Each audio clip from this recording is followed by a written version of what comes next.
कैसे हैं आप सब बच्चों। उम्मीद करते हैं आप सब अच्छे होंगे और अच्छे से पढ़ रहे होंगे। आज का जो लेक्चर है हमारा क्लास 9th का मैथ्स का चैप्टर नंबर 4 दो चरों वाले रेखिक समीकरण लीनियर इक्वेशन इनटू वेरिएबल की प्रश्नावली 4.1 को हम इस लेक्चर में कंप्लीट करेंगे। पहला क्वेश्चन है आपका, एक नोटबुक की कीमत कलम की कीमत से 2 गुनी है। इस कथन को निरूपित करने के लिए दो चरों वाले रेखिक समीकरण लिखिए। यहाँ पर क्वेश्चन ये बोल रहा है और इसके लिए हमें एक संकेत भी दिया है। मान लीजिए नोटबुक की कीमत है x रुपये और कलम की कीमत है y रुपये। तो पहले समझते हैं दो चरों वाले समीकरण। दो चरों वाला समीकरण एक ऐसा समीकरण होता था जिसमें हमें दो चर दिए होते थे, जैसे x और y। रेखिक समीकरण का मतलब होता था, मतलब समीकरण के अंदर जो x और y दिया जाता है उसकी जो घात होनी चाहिए वो 1 होनी चाहिए, वो रेखिक समीकरण कहलाता है। अगर ये दोनों ही नियम लग रहे होते हैं तो वो हमारा एक दो चरों वाला रेखिक समीकरण होता है। अभी यहाँ पर आपको क्या करना है, इनको समीकरण के रूप में दिखाना है। किसको? नोटबुक की कीमत और कलम की कीमत को। तो नोटबुक की कीमत को यहाँ पर बोला है इन्होंने x रुपये मान लीजिए और कलम की कीमत को बोला है कि y रुपये मान लीजिए। तो इसको हम लिख लेते हैं। पहले हमने यहाँ लिख लिया नोटबुक की कीमत x और कलम की कीमत y। अब यहाँ पर क्या करेंगे, इन्होंने बोला है कि नोटबुक की जो कीमत है ना वो कलम की कीमत के 2 गुनी है। मतलब अगर नोटबुक की कीमत को हम कलम की कीमत से 2 गुना, मतलब मानो नोटबुक है आपकी 2 तो कलम की कीमत क्या होगी, 2 गुनी हो जाएगी। मतलब 2 × 2 मल्टीपल करेंगे तो 4 यानी 4 गुनी। डबल आ रही है, नोटबुक की कीमत से कलम की कीमत क्या आ रही है, 2 गुनी आ रही है यानी 4। इस तरह से देखें तो यहाँ पर हमारा बनता है आंसर। लिखेंगे यहाँ पर एक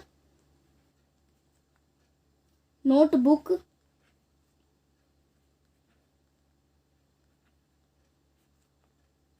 की कीमत बराबर 2 गुणा कलम की कीमत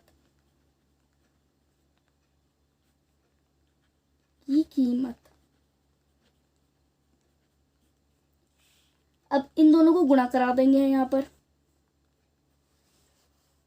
x माना था हमने नोटबुक की कीमत को तो उसको x लिख लेंगे। कलम की कीमत को क्या माना था हमने, y माना था यहाँ पर, तो लिखेंगे 2 गुणा y।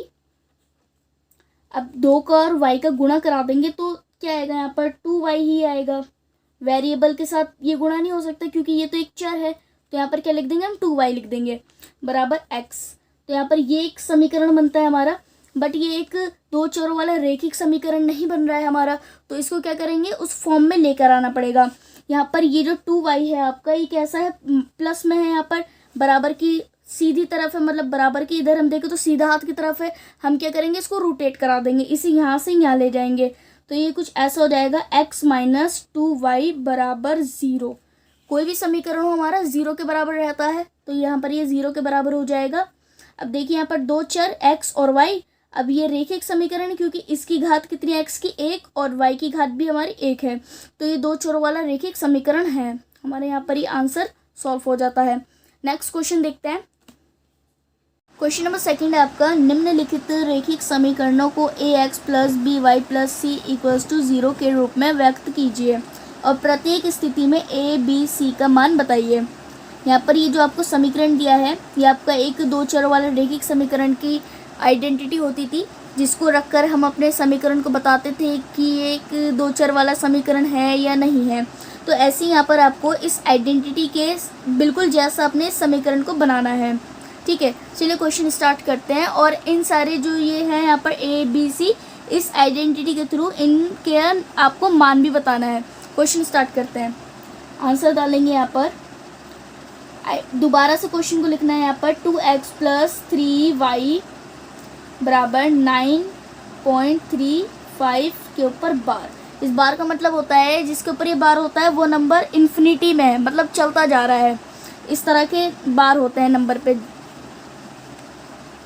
तो यहाँ पर अब ये आइडेंटिटी लिखेंगे यहाँ पर, ax + by + c = 0। तो ये आइडेंटिटी के बराबर दिख रहा है आपको समीकरण नहीं, क्योंकि यहाँ पर आपका a, आपका x, b, y सब कुछ एक जैसा है, मगर ये जो c है ये बराबर की इधर की तरफ आ रहा है, तो इसको ठीक करना पड़ेगा। तो इसको ठीक ऐसे करेंगे, यहाँ पर ये कैसा है, इधर की तरफ है, सीधे हाथ की तरफ, बराबर के सीधे हाथ की तरफ, इसको उल्टे हाथ की तरफ रोटेट करा देंगे।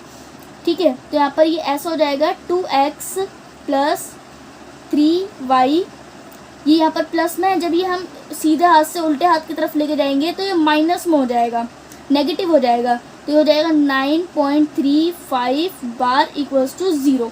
कुछ इस तरह से हो जाएगा ये समीकरण आपका। अब क्या करेंगे, हमें a b c का मान बताना था, तो अब तो देखिए हमने इसके जैसा बिल्कुल बना दिया है इस समीकरण को, बस इसको हमने यहाँ से यहाँ लेके चले गए। तो अब हम इसका मान भी रख सकते हैं।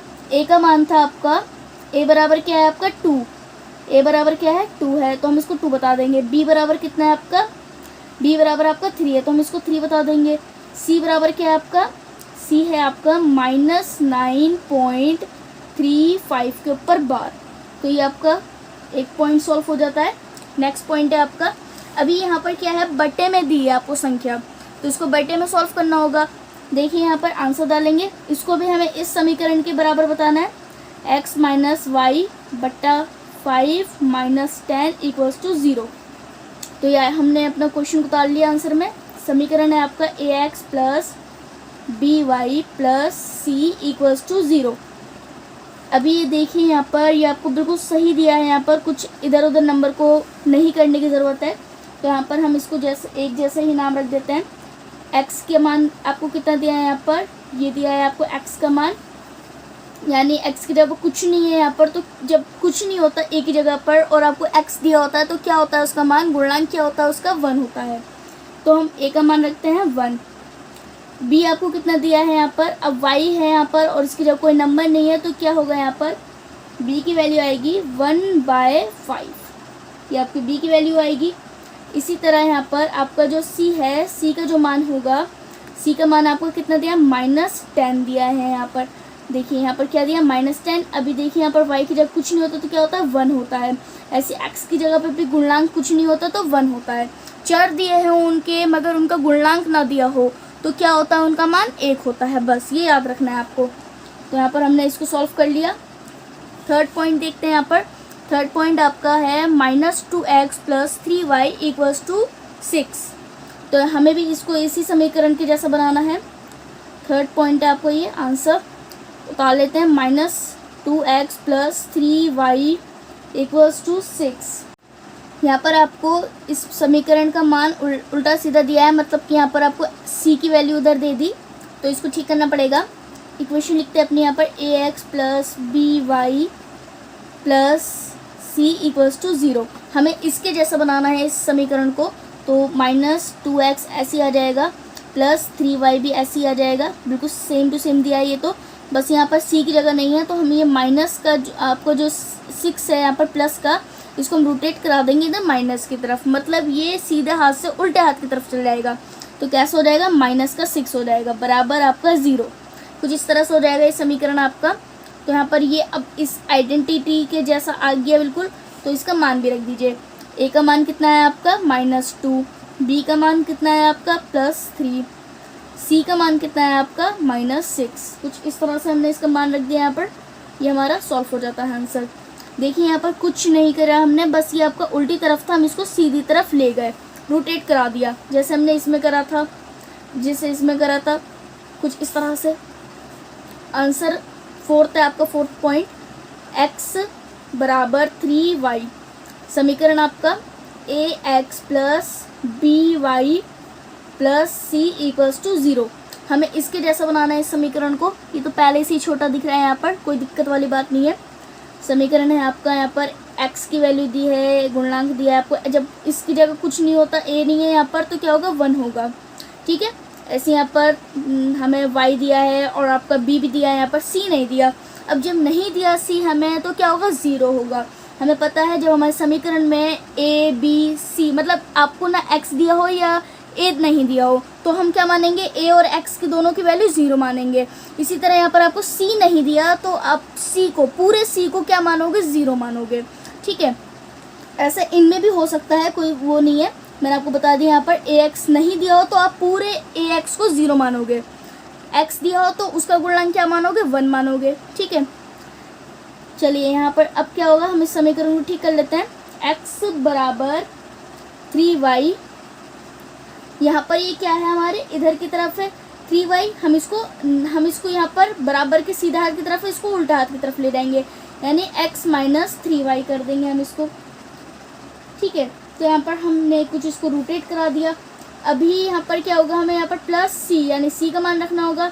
तो c का मान आपको यहाँ c दिया ही नहीं, तो क्या होगा 0 होगा, इक्वल्स टू 0 की हो जाएगी वैल्यू आपकी। हम यहाँ पर a की वैल्यू कितनी है, यहाँ पर कुछ नहीं है तो 1 है, गुणनांक क्या है आपका 1 है। b की वैल्यू कितनी है आपकी -3, c की वैल्यू कितनी है आपकी, c की वैल्यू है आपकी 0, जब कुछ नहीं है तो क्या होगी 0 होगी। ठीक है, 5th पॉइंट है आपका, आंसर डालते हैं यहाँ पर। अभी यहाँ पर आपको जो समीकरण दिया है 2x बराबर -5y ये दिया है आपको,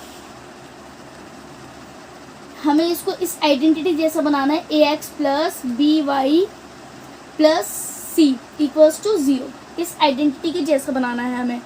तो यहाँ पर आपका ये जो 2 है सही दिया है बिल्कुल, 2x माइनस वाई हमें थोड़ा उल्टी तरफ दिया है और c हमें यहाँ पर नहीं दिया, कोई नहीं, c नहीं दिया तो क्या होगा 0 होगा, -y उल्टी तरफ दिया है, इसको ठीक कर लेते हैं।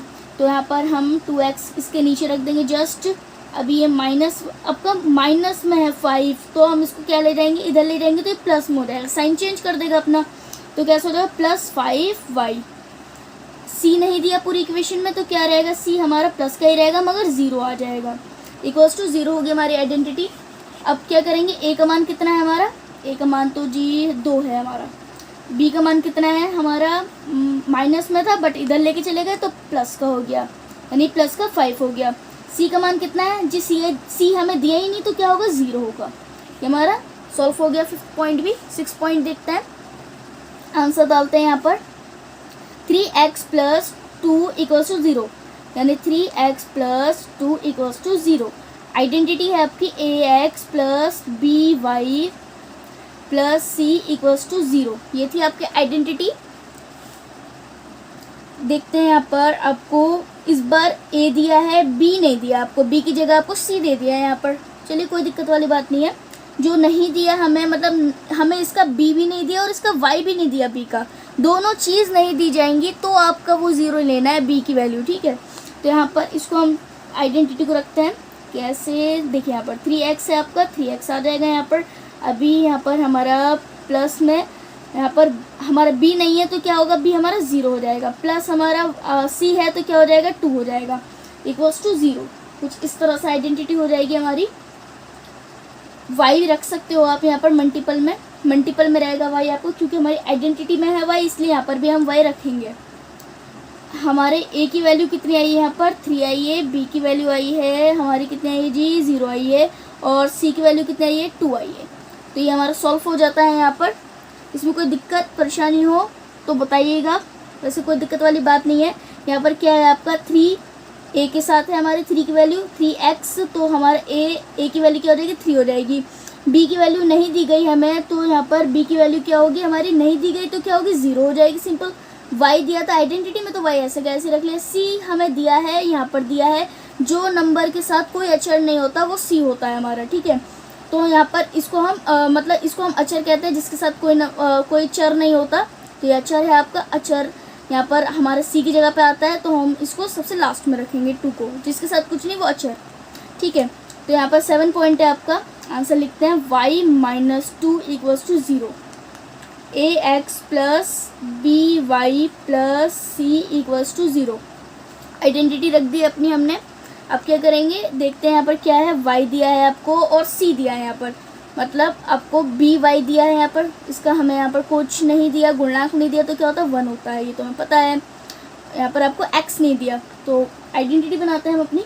यहाँ पर लिखेंगे हम x नहीं दिया तो 0 x, यहाँ पर आपका y कितना है, यहाँ पर प्लस में है ये हमारा y 1 y -2 इक्वल्स टू 0, ये आइडेंटिटी बन जाएगी आपकी। क्योंकि देखिए यहाँ पर आपको x नहीं दिया बट आइडेंटिटी में a नहीं दिया आपको, यहाँ पर ax ही नहीं दिया आपको, तो आप उसको 0 ले सकते हैं। मगर x आपका आइडेंटिटी में हो तो उसको x को रख लो यहाँ पर। b आपका कितना है यहाँ पर, b आपका y यानी by, b का वैल्यू नहीं दी थी यहाँ पर, तो हम जब कुछ नहीं होता गुणनांक तो हम उसको 1 मान लेते हैं, 1 रख लिया हमने यहाँ पर, y की जगह y रख लिया हमने। -2 यानी आपका अचर, आपका जो सी होता है वो कितना दिया, -2, हमने -2 रख लिया। नंबर इधर उधर करने की ज़रूरत नहीं पड़ी हमें। अब हम इसका मान रख लेते हैं। ए का मान कितना है हमारा 0 रख लिया जी। बी का मान कितना है हमारा 1 रख लिया। सी का मान कितना था हमारा -2। तो ये तो हमारा सॉल्व हो गया यहाँ पर। क्लियर हुआ आपको। अब लास्ट पॉइंट है हमारा, आंसर लिखेंगे यहाँ पर 5 बराबर 2x। अभी देखिए यहाँ पर हमें c की वैल्यू यहाँ दे दी और 2x यहाँ पर दे दिया हमारा, तो इसको हमें नंबर टेढ़े मेढ़े दिए, इसको ठीक करना पड़ेगा। आइडेंटिटी लिखते हैं ax plus by plus c equals to 0। लिख लिया यहाँ पर आइडेंटिटी। अब इसको ठीक करते हैं। 2x यानी 2x आपको यहाँ a के नीचे आना चाहिए, तो यहाँ पर 2x आ जाएगा आपका। by नहीं दिया जी तो 0 मान लो, प्लस में 0y मान लो, ठीक है, मल्टीपल रहेगा दोनों के बीच। प्लस आपका c कितना दिया है, हमें दिया है 5 इक्वल्स टू 0। कुछ इस तरह से, जो नहीं दिया आपको उसको 0 मान लो सिर्फ। अभी यहाँ पर ये जो आपका 2x है, देखिए ये जो 2x है हम इसको यहाँ पर रोटेट कराया हमने इसको 2x को इधर ले गए, क्योंकि देखो 2x पहले आता है तो हम इसको यहाँ लेके गए होंगे, जाहिर सी बात है। तो ये कैसा हो गया, माइनस का हो गया होगा। कैसा हो गया होगा, माइनस का। ये आपका इधर आया होगा तो ये वैसे के वैसे ही रहेगा, बस ये इधर आएगा तो ये माइनस का हो जाएगा 2x आपका। क्लियर, ये याद रखिएगा, ये माइनस का 2x हो जाएगा आपका। तो यहाँ पर a की जो वैल्यू आएगी आपकी -2 आएगी, b की जो वैल्यू आएगी आपकी 0 आएगी, c की वैल्यू आपकी 5 रहेगी। तो ये तो हमारा सॉल्व हो गया। ये सारे क्वेश्चंस हमने सॉल्व कर लिए। अगर आपने इसका इंट्रोडक्शन पार्ट नहीं देखा तो वो भी देख लीजिएगा। उसके बाद अगर आप इसको समझोगे तो बिल्कुल आराम से आपको समझ आ जाएंगे ये क्वेश्चन। चलिए मिलते हैं अपने नेक्स्ट लेक्चर में।